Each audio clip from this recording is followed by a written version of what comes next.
Hello all and welcome to the video where today I assemble a dream gaming PC from the late 90s. I accomplished this by starting with slot 1, the CPU connector specifications introduced in 1997 for Intel's cartridge-based CPUs, including the Pentium 2 and early Pentium 3s. For this particular project, I have two goals. The first is to build a Windows 98 machine ideal for running games from around 1998 and into 1999. The second, and perhaps why you clicked on this video, is to base the build as close as I can part for part on the specifications from the top-of-the-line Alienware Area 51 PC as advertised in the November 1998 issue of PC Gamer magazine. Some minor concessions had to be made on adhering 100% to the Alienware specs due to part availability, such as this case, but everything is period correct to 1998-1999. So where I couldn't find an exact match, an appropriate substitute was chosen, and I'll elaborate more on where that factored in as we do a deep dive part for part later on in this video. So yeah, in a previous video I demonstrated a rig I was using a few months back that was a mix of suboptimal parts from different eras, but building this machine today definitely hits different with it being era correct and knowing that at the time this was the best of the best. So starting with the motherboard, now on the ad, Alienware only lists Intel 440BX as the motherboard used in this build. I'm not sure which manufacturer they used for this chipset, but I chose the Soyo SY6BA+. I picked this up used on eBay. Released in September 1998, Tom's Hardware described this motherboard as being developed specifically for freaks and overclockers. I've yet to tinker much with these settings in the BIOS. Maybe something for a future video.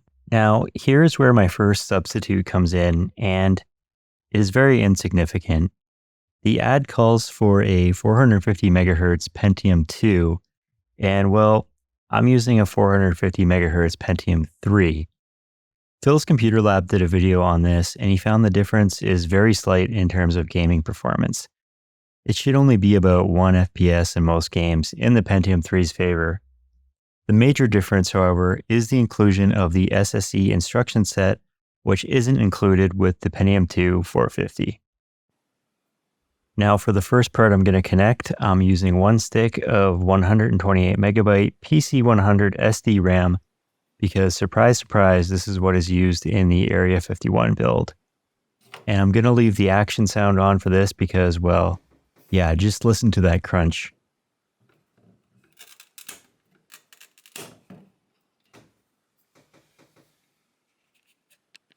Time to connect the CPU to the motherboard. Fan and heatsink already attached. Now the slot 1 columns here are super loose. I don't know if the previous owner modded them or something, but the CPU slides right in. I have another slot 1 motherboard that is super tight with a much more complicated clipping mechanism to lock things in. I'm not super concerned about it as it feels tight enough. And I'm going to go ahead and plug in the CPU fan while I'm here.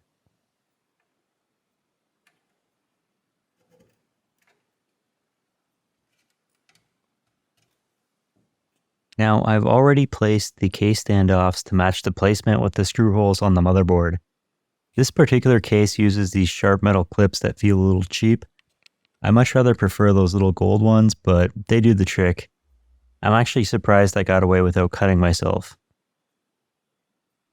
For case cooling, I'm using a single fan in the front. This is housed in a plastic bracket that snaps to the case. It is pulling air in. Time for a quick recap as we've established the basics and major components of this build. Missing here is the 128 megabytes of RAM. I'll come back to this sheet 2 more times throughout the video to recap what we've done and how I've tracked against the Area 51 specs, listed on the left, and what I'm using in this video on the right.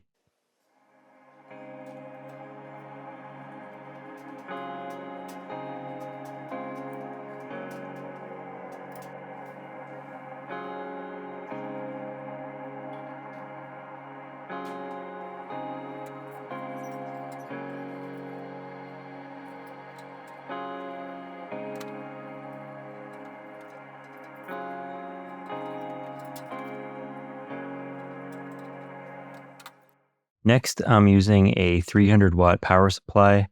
This one is obviously used. Another eBay purchase that I took a risk on, non-modular of course, but the way the case is designed, I have that upper level to stuff the extra cables in.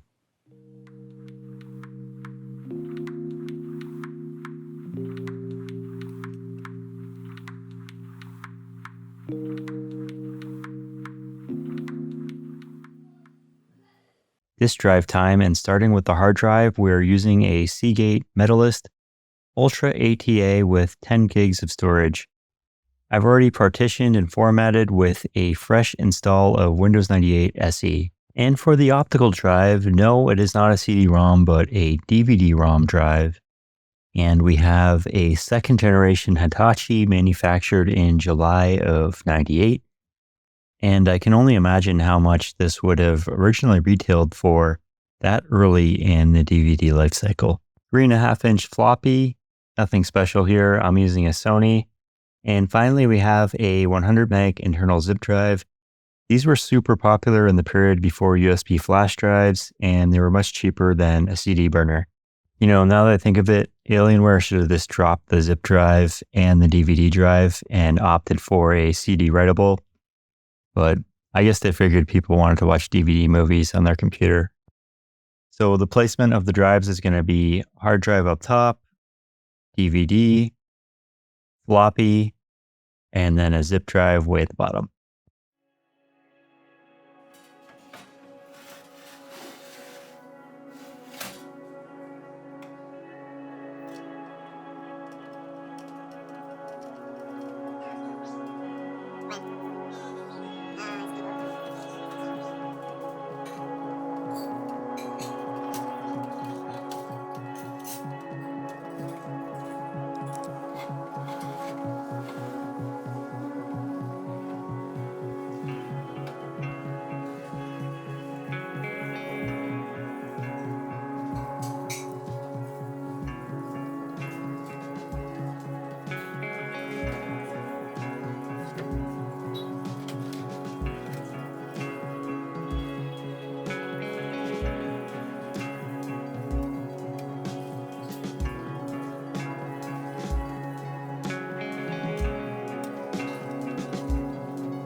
I thought it would be a good idea to boot up the system at this point to check if everything was working and connected properly, and also that I didn't crack my RAM or motherboard with that crunching noise I made earlier.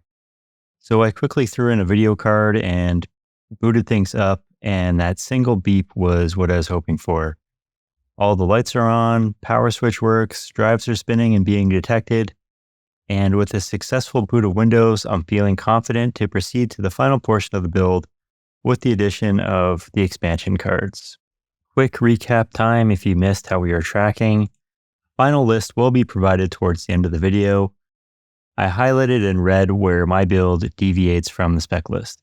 For my video card, and it's no secret at this point as I'm going to be adding it to the title, I'm going to be running a Voodoo2 SLI setup.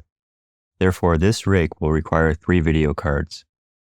Since Voodoo2s can only handle 3D, I'll need a dedicated card for 2D to pass through to the Voodoos. Matrox, long known in the industry for having some of the fastest 2D accelerators on the market, will be filling this void with the G200 Millennium. Or I would have if my new in stock eBay purchase was not dead on arrival. But I still want to use a Matrox card, and why not go all out? Therefore, I'm deviating from the Alienware spec and upgrading to a 32 megabyte G400 Max. It is still error correct as this card was released about 6 months after the magazine was released. With the G400 Max, I get the best of both worlds. Legendary 2D performance and image quality, which Matrox is known for, and a secondary 3D option to the Voodoo 2s. Actually, this card should probably outperform the Voodoo2 SLI setup in most cases, and I'll experiment later in this video. But of course, I'd lose out on making use of Voodoo's Glide API. So that is what makes this the ultimate setup. It's about having options. Here is the first 12 megabyte Voodoo2 card I will be using, and it is an STB Blackmagic. That's important to note as I will be mixing manufacturers here, so I'll have to ensure to use the correct drivers to properly engage SLI mode. And for my second Voodoo card, I'm using an A-Trend Helios, 12 megabyte version as well, and although it would have been cool to have matching cards for aesthetic purposes, with the right driver setup, the end goal can be achieved. To complete the SLI setup, you'll require an SLI cable. You can make these yourself, but I picked one up off of eBay. And I will also require a pass-through cable to send the 2D VGA signal from the Matrox card. For the sound card, we're using an Oriole Vortex 1. The Area 51 build uses a Zytel Storm. I couldn't find one of those. I believe this is a Turtle Beach. Regardless, the chip is the same on both cards. And finally, the build calls for a 56K dial-up modem, so I had to include it, even though it is 100% obsolete in 2023. I think I'm getting an idea for a future video here.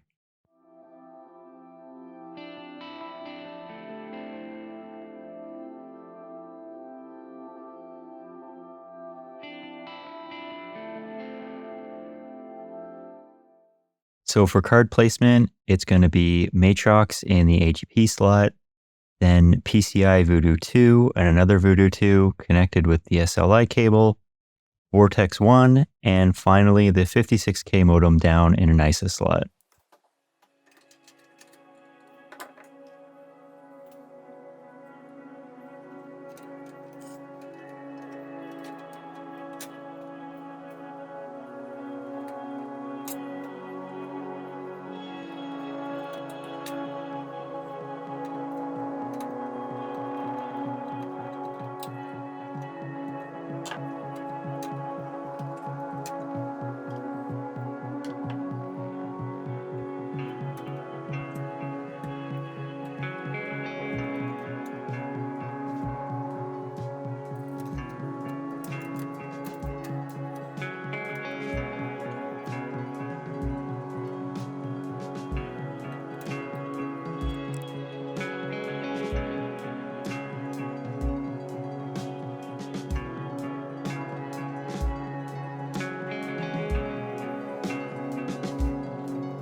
The tower is complete, and all that is left to cover now are the peripherals, and yes, Alienware included everything with their builds.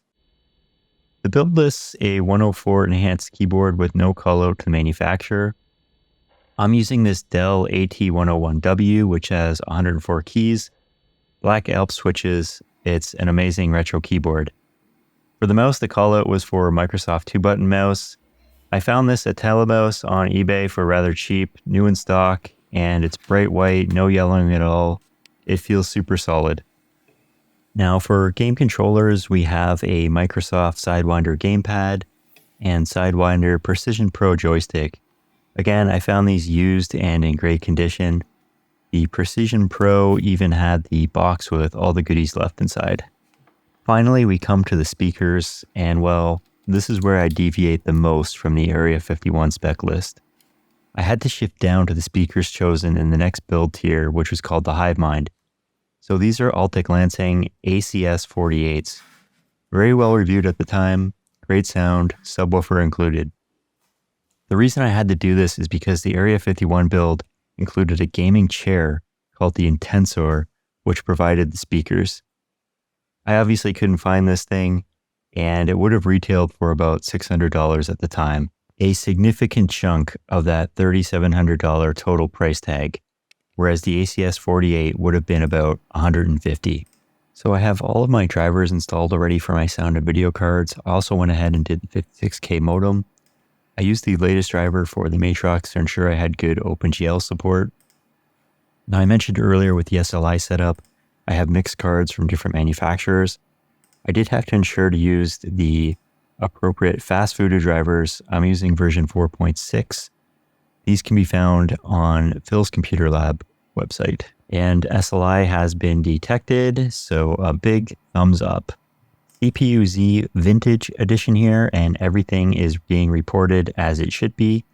The only thing is that under display, it is only showing my G400 Max with the Dropbox grayed out. I couldn't figure out how to get it to show the Voodoo2 cards. If anyone knows, please leave me a comment. I also wanted to try out the zip drive, as it has been about 25 years since I used one last. So I have my 100 megabyte disk here, and I'm going to transfer a 30 megabyte folder. I've got the video sped up, but it took about 45 seconds. I didn't mention this earlier during the build, but this zip drive uses a regular size IDE cable and connects to the motherboard as if it were a second hard drive or CD-ROM. So here's the final spec list and my build. I'm not going to do a full recap part for part. Feel free to pause the video here. Final thoughts. For making this my main 90s PC, I think what I'll do is swap out the sound card. The motherboard does have 2 ISA slots, so I could put something like my Orpheus 2 in there. That Turtle Beach isn't bad though. It has a wavetable header and MP401, so I could connect an external MIDI device to get some great music out of some older DOS games. Or I could just upgrade to a Vortex 2, which has support for A3D 2.0. Obviously, that dial-up modem doesn't serve much use today. I've had an idea in my head to do a video on connecting to the internet via dial-up in today's world, so it could serve a purpose. And the zip drive, if I get another one, I could put it in another rig. It would be a convenient way to quickly transfer files. Now the fun begins, and it's time to test out a few games. One thing in the back of my mind with this 3 video card setup is, the display properties and driver tabs can tell me that everything is working properly and SLI is engaged. But how do I really know which is being put to use? Yes, most games from this era let you fine-tune your video settings and make the selection, but how do I really know? One thing you can do is play around with the pass-through cable. So if I'm expecting to be running off the Voodoos, I just pull out the VGA pass-through from the Matrox, or vice versa, I connect my monitor directly into the G400 Max in the opposite scenario. Secondly, how do I know that the Voodoo cards are working in tandem for SLI? A single Voodoo2 card cannot display resolutions above 800 by 600. So if I'm running Voodoo graphics in 1024 by 768, I know it must be SLI. This is Heretic 2, which was released the same month, November 1998, that the ad from which I'm basing this build is off of. I'm just getting out of a dark area here and everything is running great. I can't get Fraps to work in this game, and I'm sure there's a console command to display FPS, but I didn't get it on this footage. Another test for knowing which video card you're using is if the 3DFX splash screen appears as you boot up a game, and it happens here with Dethkarz. This is another game from November 1998. I never played this one back in the day, but it's actually quite good. Looks amazing, great physics. I'm using the Sidewinder gamepad here. And I was so impressed with this game that I decided to use it as the game shown in the intro, the first 3-5 seconds of the video.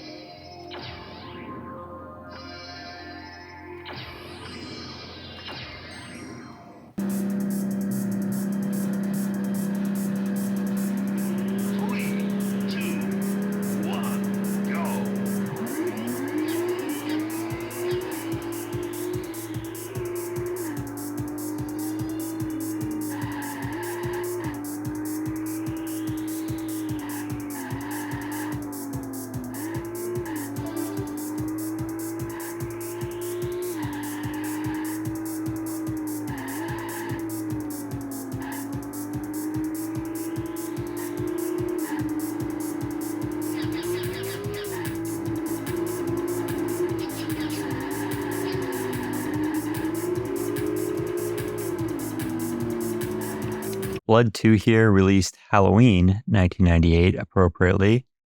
And you can do this in-game, but it's probably more stable to do it before the game launches, where you can choose your display driver.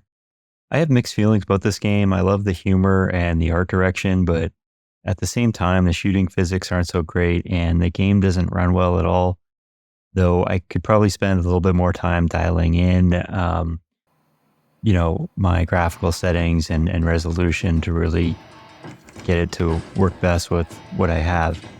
Not surprisingly, it didn't sell well when competing with Half-Life, but something interesting to look back on.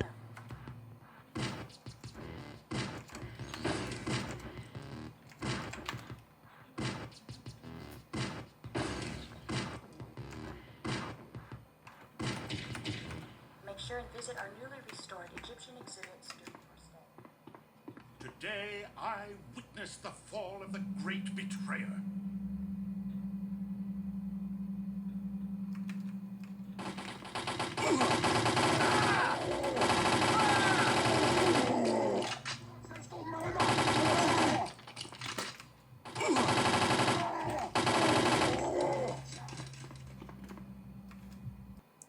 And now I'm just going to switch over to my Matrox card and repeat the same gameplay sequence and just do a test to see if there's any difference with regards to performance or any visual details I can make out. Great betrayer.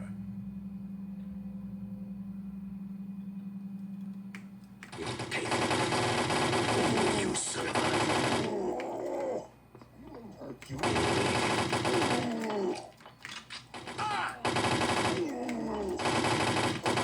Didn't notice a huge difference here, or any difference at all, really. Next up is Pod, and I wanted to try this game. It was released a little bit earlier, and it's not really the perfect match for this build, but I heard LGR say recently that this game was difficult to get running, so I thought I'd test it out. And the first time I tried running it, it wouldn't boot up. I then went online and was, kind of wondering what to do. And I patched it up and got it running, but it is running comically fast. So if I want to get it running on this machine, I got my work cut out for me, but I'll probably just save it for another rig with like a slower processor.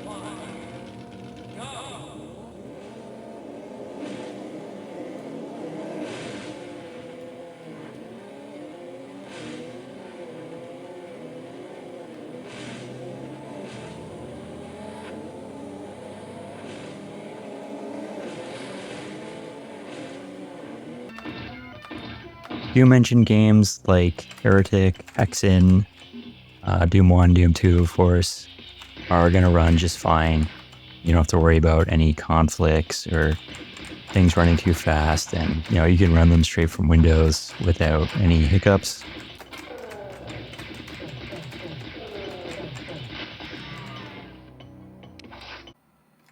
Same thing with Duke 3D, and I just want to test how well that Real Vortex manages at Sound Blaster emulation, and I think it does an okay job.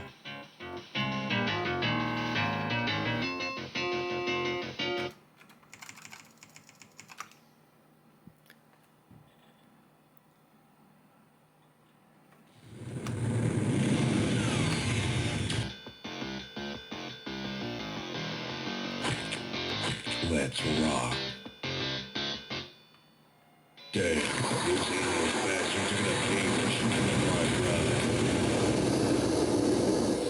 brother. And of course, I have to test out this game with all the recent buzz around the remaster that recently came out about 2 weeks ago. And I'm going to try running it with the 3DFX and the Matrox.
Now I'm really going to put this rig to the test with Quake 3, which was released a full year after this build was published.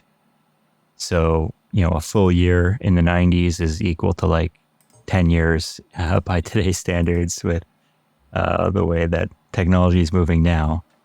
But I was pleasantly surprised with how well it held up here.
I've always wanted to try this game, Screamer Rally. I've played Screamer 2, and I couldn't get it running in Windows. I had to run it in DOS, and then DOS didn't like my controller. So, I mean, these things can be tweaked and fixed, but this game, the Screamer games, they're talked about a lot now, but I feel like in the late 90s, they went under the radar big time. And people now talk about how good a game like Sega Rally is for the Saturn.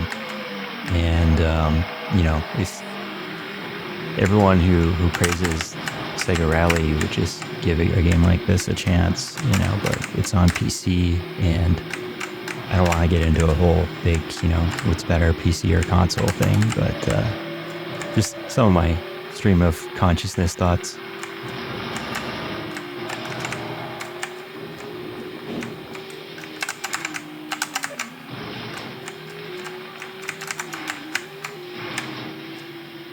Next, I wanted to test a game that would make use of that Precision Pro joystick, and Descent 3 really fits the bill. And I'm glad I tested this one out because the setup program is the most sophisticated setup utility I've seen in a game from this era. Auto detects, all of your hardware, auto optimizes, suggests, perfect performance settings. So, bravo to the team that developed this.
Finally, it wouldn't feel right without showing off a Need for Speed game. So I have Need for Speed 3 here.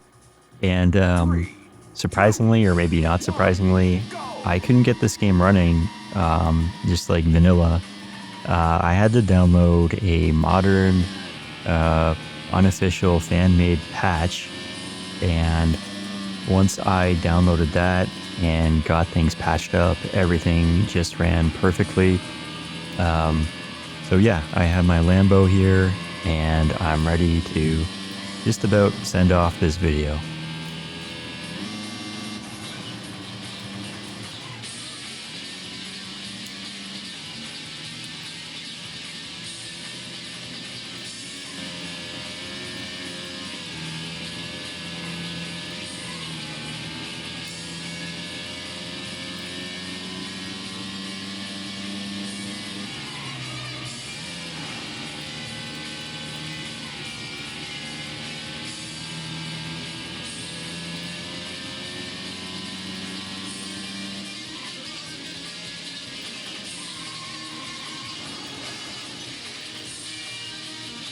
One last thing before I send off, the case, that Alienware icon is just a sticker that I picked up off of eBay, and I placed it where, you know, Pentium 3 logo sticker used to be. And with that, I'll wrap things up. I'm super happy with the way things came together with this build, and it certainly feels special, you know, starting clean with a list of individually curated parts. And this will be my main 90s rig moving forward. Hope to feature it on future videos, upgrades, and all that jazz. Thanks for watching the video. See you next time, and take care.